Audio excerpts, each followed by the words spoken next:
Plays the Lord. जय मसीह की।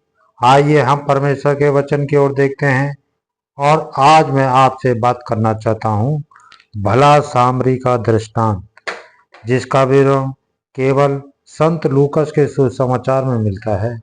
एक बहुचर्चित और सुप्रसिद्ध दृष्टांत है।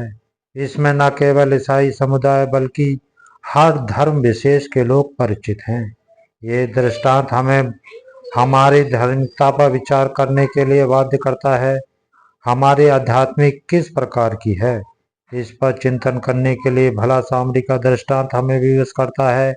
इस दृष्टांत पर मनन चिंतन करने से पहले हम इसके संदर्भ पर नजर डालेंगे।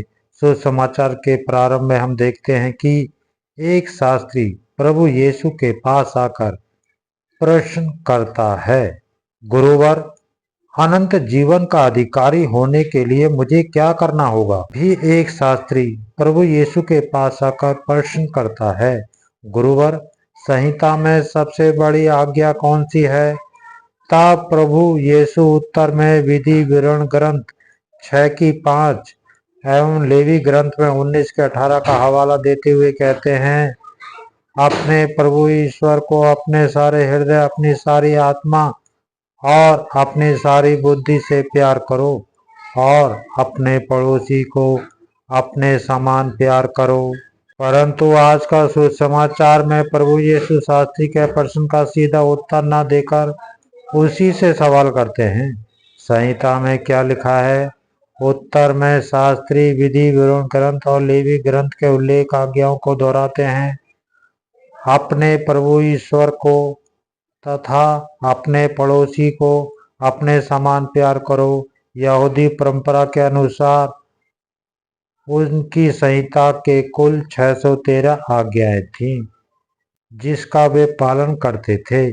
इन सारी आज्ञाओं में उपरोक्त 2 आज्ञाएं सबसे बड़ी और महत्वपूर्ण आज्ञा हैं। ये नहीं, प्रथम बड़ी आज्ञा, पहले प्रभु यीशु को अपने सारे हृदय, अपनी सारी आत्मा और सारी बुद्धि से प्यार करो, यहूदियों की दैनिक प्रार्थना का हिस्सा था और इस प्रार्थना को वे दिन में 2 बार दोहराते थे। अतः यह स्पष्ट है कि हर यहूदी और विशेष तौर से हर शास्त्री इन आज्ञाओं को भली भांति जानता है।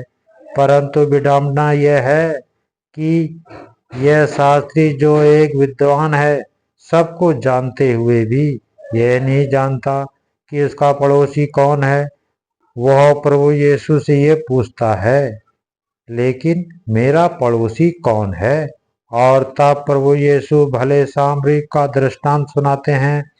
इस दृष्टांत को समझने के लिए पृष्ठभूमि में हमें यह स्मरण रखना होगा कि यहूदियों और सामरियों के बीच आपसी दुश्मनी थी। इनका उल्लेख कई बार सुसमाचारों में भी मिलता है। यहूदी लोग जहां अपने आप को हर बातों में श्रेष्ठ समझते थे, वहीं वे सामरियों को तुच्छ और हीन दृष्टि से देखते थे। सामरी लोग सब जातियों में सबसे घृणित समझे जाते थे। किसी भी अन्य जाति के लोग उनके साथ किसी प्रकार का संबंध नहीं रखना चाहते थे।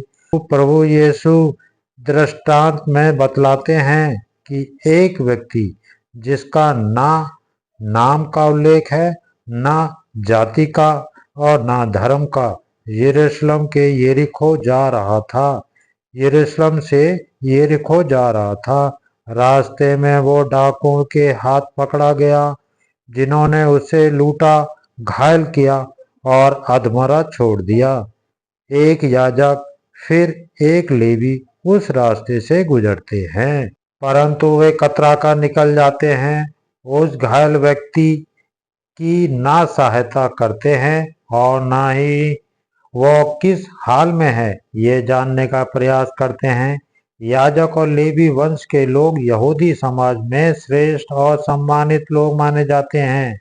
वे यरूशलेम मंदिर में धार्मिक कार्य संपन्न करते हैं, परंतु ये कैसी धार्मिकता है जो घायल और जरूरतमंद से मुंह मोड़ने के लिए मजबूर करती है। ये वही याजक और लेवी वंश के लोग हैं जो 613 आज्ञाओं को अक्षरात पालन करते हैं, पर संकट में पड़े व्यक्ति की मदद नहीं करते। क्या यह इतना कठिन है? वचन तो तुम्हारे पास ही है, वह तुम्हारे मुख और तुम्हारे हृदय में है, जिससे तुम उसका पालन करो। अब तक हम इन आज्ञाओं को आत्मसात नहीं करते थे, इन्हें अपने जीवन का अंग नहीं मानते। वे पत्थर की पाटी या किसी किताब में लिखी आज्ञा मात्र रह जाएंगे और इससे हमारी आध्यात्मिकता में वृद्धि नहीं होगी। दूसरी ओर, जब एक सामरी जो तुच्छ और हीन दृष्टि से देखा जाता है, जिसे यहूदी घृणा करते हैं, घायल व्यक्ति के पास पहुंचता है, तो उसे उस व्यक्ति पर दया आती है, उसके घाव पर पट्टी बांधता है, सराय में ले जाता है, उसका सारा खर्च उठाता है। एक भला सामरी के लिए जानना जरूरी नहीं था कि घायल व्यक्ति का नाम पता क्या है, वो किस धर्म या किस जाति का है। उसके लिए ये पर्याप्त था कि सड़क पर पड़ा व्यक्ति घायल है और उसे सेवा की आवश्यकता है। हमारी धार्मिकता किस प्रकार की धार्मिकता है? नियमों का पालन करना, दान चंदा देना, प्रार्थनाएं दोहराना, यूकरिस्ती में भाग लेना, क्योंकि यह एक नियम है, अथवा इसके मर्म को समझकर इसे अपने जीवन का अंग बनाना। मेरा पड़ोसी कौन है? हर वो इंसान जो भूखा है, नंगा है, बेघर है, अकेला है, निराश है, हताश है, बीमार है, बंदी गृह में है, शोषित है, संघर्षरत है। इस वचन के द्वारा प्रभु आपको आशीष दे। आमीन।